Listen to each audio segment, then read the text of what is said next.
don't read the poison.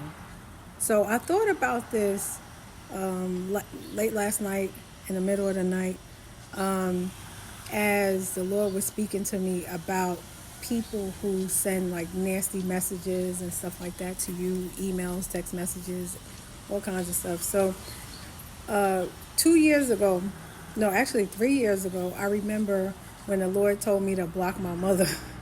Like, block your mama? I said, Lord, you want me to block my mama? He said, yeah, block your mama. So I blocked my mother on my phone because she's narcissistic. And the Lord told me to separate from her, and I did. And so, but at the time, I didn't know why God was telling me to block her. But in obedience, I did it.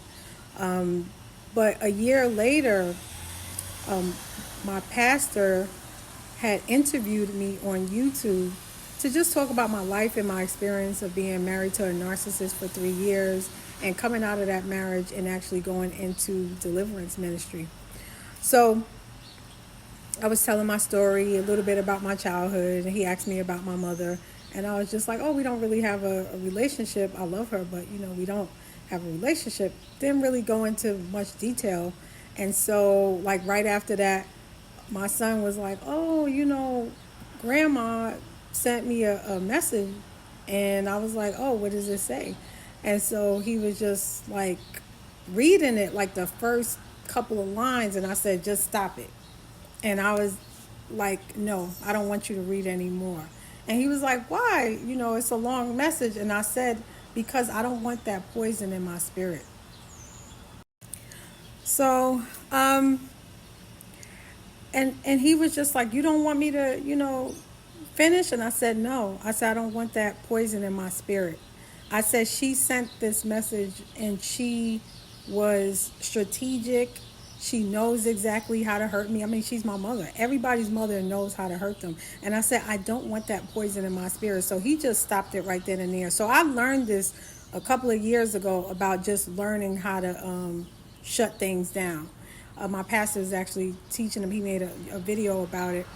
And he was saying that when he gets like a check in his spirit that something is not of God, or this, it has evil intent, that like a message or an email, anything, a DM, whatever, he starts reading the first few lines and he feels in his spirit that it's something evil or something sent to hurt him, he just won't finish reading it.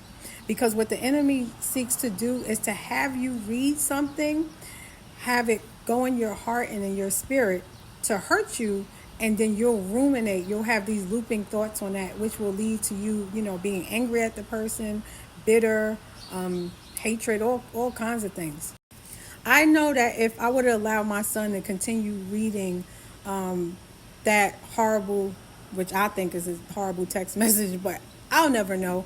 Just from the first line, I was just like, I don't want you to continue reading it. I know that she would have said something so evil, so hurtful, so destructive to my spirit that it would have took my peace away, and it probably would have had me looking at myself in a wrong way, which is what the enemy wanted. So I made a choice not to do that. And from that point, I don't allow myself to read emails or messages. I go from the first couple of lines, and if the Holy Spirit is like, this is not a regular email, this is not somebody trying to resolve something, this is where somebody's trying to plant a seed to target you, to hurt you, I'll just block the person and completely delete the message or email or whatever. Because I've had people that tried to do stuff like that to me over the years, and I had to be like, okay, Holy Spirit, what's going on? It's like, don't even finish reading this, because the goal is to hurt you. And so I just want to tell you guys watching this that be very careful of what you allow in your spirit. People will try to send messages through, the emails, the text messages, the DMs and all that stuff, because Satan is the principality of the air, the airwaves, the communication. And so he knows how to hurt you. And even if you're walking this walk with God and you're walking it to the best of your ability and you don't really have people around you that are ungodly, he will try to get you in other ways. And I just want you guys to be vigilant of that. So I say all that to say, don't don't read the poison. Don't.